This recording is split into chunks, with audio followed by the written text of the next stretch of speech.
Je pense personnellement que la confiance en soi ne doit pas émaner de l'appréciation, de l'acceptation, voilà, du bon jugement que peuvent avoir les autres sur ce qu'on est ou alors sur ce qu'on a fait, sur ce qu'on déploie ou alors sur les actes que nous posons. Beaucoup de personnes, à bien regarder, vous allez constater qu'ils manquent beaucoup de confiance, voilà, en eux-mêmes. Quand bien même ils atteignent un certain niveau important de déploiement dans ce qu'ils sont en train de faire, ils manquent toujours de confiance en eux parce qu'il suffit tout simplement, voilà, qu'une personne leur fait comprendre que c'est pas bon ce que tu as fait, c'est nul, personne n'a rien compris, c'est du n'importe quoi, voilà, tu as raté, c'est pas réellement ça qu'il fallait faire et tout. Alors du coup la personne entre en panique, la personne entre dans un système de questionnement. Ce système de questionnement qui en fait et cette panique qui en fait font comprendre à suffisance que cette personne manque de confiance en lui.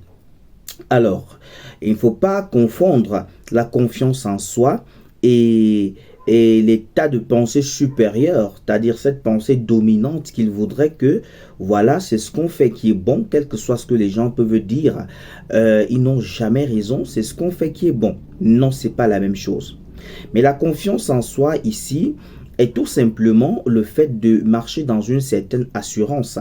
Voilà, de ce que nous faisons, de ce que nous pensons, de la façon dont nous déployons. Et cela permet véritablement en sorte que nous ne doutons pas, ne paniquons pas et que justement les dires et les pensées des autres en ce qui concerne ce que nous faisons ne nous amènent pas justement à emprunter plusieurs chemins, à être dans la confusion et ne pas réellement savoir ce qu'il y a lieu de faire.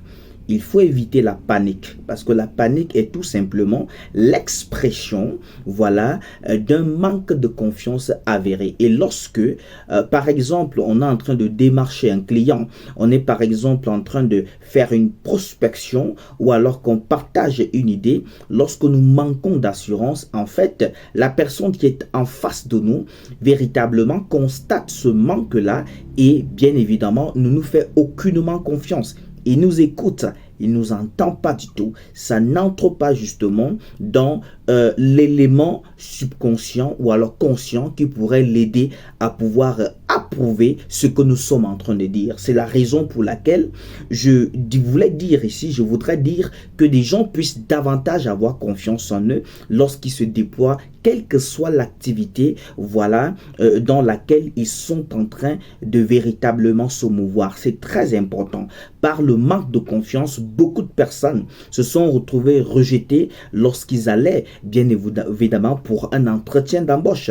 Par le manque de confiance, beaucoup de personnes se sont vues, n'est-ce pas, passer devant eux une grosse opportunité. Par le manque de confiance, beaucoup de personnes se sont vues humiliées, se sont vues insultées, se sont vues rejetées, se sont vues injectées, voilà, par des choses qui en fait n'attendaient que leur assurance pour leur donner leur approbation. La confiance, comment est-ce que elle se développe? Il faut déjà d'abord se connaître en tant qu'individu.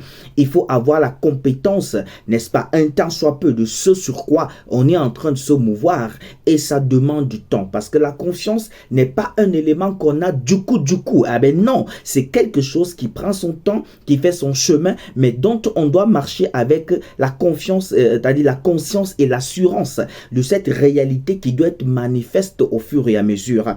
Voilà, on ne devient pas quelqu'un de confiant du jour au lendemain, c'est en tombant et en se relevant qu'on acquiert donc les compétences justement et des facultés qui permettront en sorte qu'on ait l'expertise et qui vient stimuler donc en nous cette confiance et cette assurance. Voilà. Et maintenant, comment est-ce que je vais donc prendre les critiques des gens qui viendront? Comment est-ce que je vais prendre, n'est-ce pas,